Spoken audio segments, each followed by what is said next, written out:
Luke 12. In the meantime, when so many thousands of the people had gathered together that they were trampling one another, he began to say to his disciples first, "Beware of the leaven of the Pharisees, which is hypocrisy.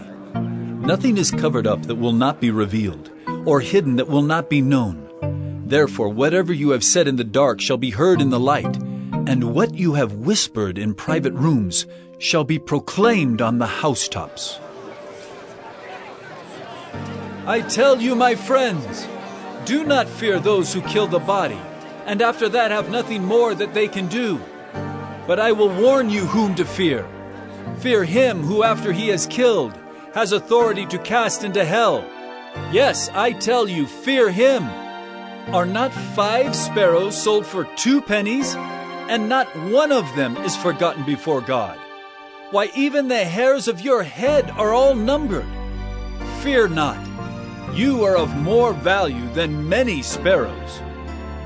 And I tell you, everyone who acknowledges me before men, the Son of Man also will acknowledge before the angels of God.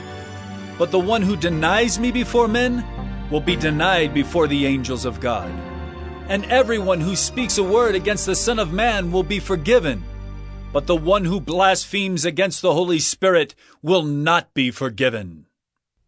And when they bring you before the synagogues and the rulers and the authorities, do not be anxious about how you should defend yourself or what you should say, for the Holy Spirit will teach you in that very hour what you ought to say." Someone in the crowd said to him, "Teacher, tell my brother to divide the inheritance with me." But he said to him, "Man, who made me a judge or arbitrator over you?" And he said to them, "Take care, and be on your guard against all covetousness, for one's life does not consist in the abundance of his possessions." And he told them a parable, saying, The land of a rich man produced plentifully, and he thought to himself, "What shall I do? For I have nowhere to store my crops." And he said, "I will do this. I will tear down my barns and build larger ones, and there I will store all my grain and my goods. And I will say to my soul, 'Soul, you have ample goods laid up for many years. Relax, eat, drink, be merry.' But God said to him, 'Fool, this night your soul is required of you, and the things you have prepared, whose will they be? So is the one who lays up treasure for himself and is not rich toward God.'" And he said to his disciples, Therefore I tell you, do not be anxious about your life, what you will eat, nor about your body, what you will put on. For life is more than food, and the body more than clothing. Consider the ravens. They neither sow nor reap. They have neither storehouse nor barn, and yet God feeds them. Of how much more value are you than the birds? And which of you, by being anxious, can add a single hour to his span of life? If then you are not able to do as small a thing as that, why are you anxious about the rest? Consider the lilies, how they grow. They neither toil nor spin.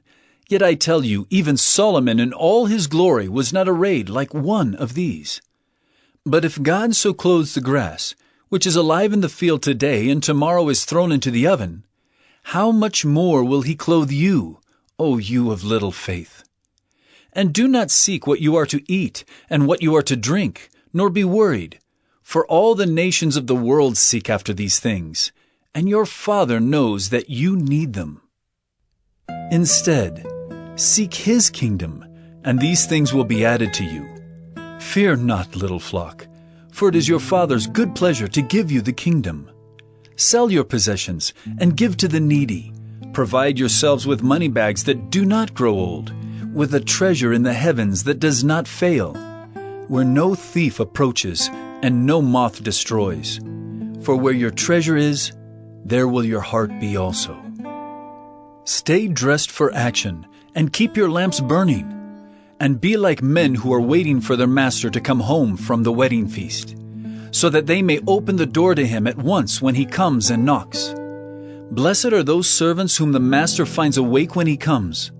Truly, I say to you, He will dress himself for service and have them recline at table, and he will come and serve them. If he comes in the second watch or in the third and finds them awake, blessed are those servants. But know this, that if the master of the house had known at what hour the thief was coming, he would not have left his house to be broken into.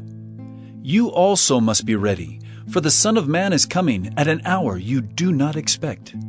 Peter said, Lord, are you telling this parable for us or for all? and the Lord said, Who then is the faithful and wise manager, whom his master will set over his household to give them their portion of food at the proper time? Blessed is that servant, whom his master will find so doing when he comes. Truly I say to you, he will set him over all his possessions.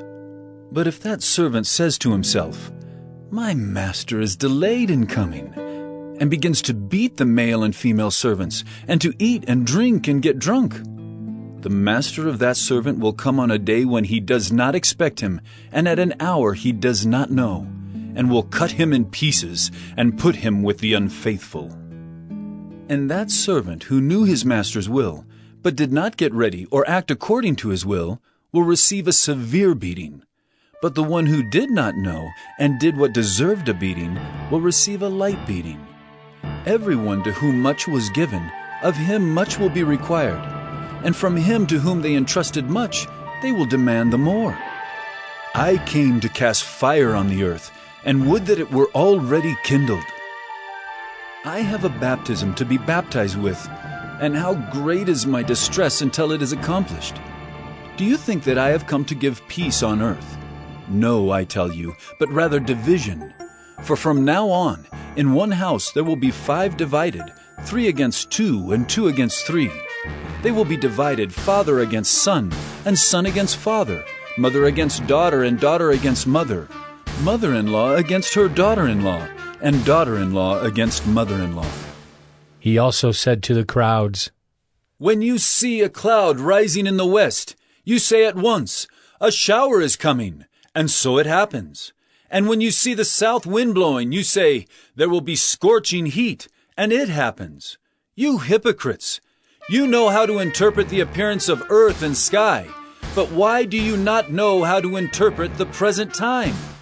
And why do you not judge for yourselves what is right? As you go with your accuser before the magistrate, make an effort to settle with him on the way, lest he drag you to the judge, and the judge hand you over to the officer, and the officer put you in prison. I tell you, you will never get out until you have paid the very last penny.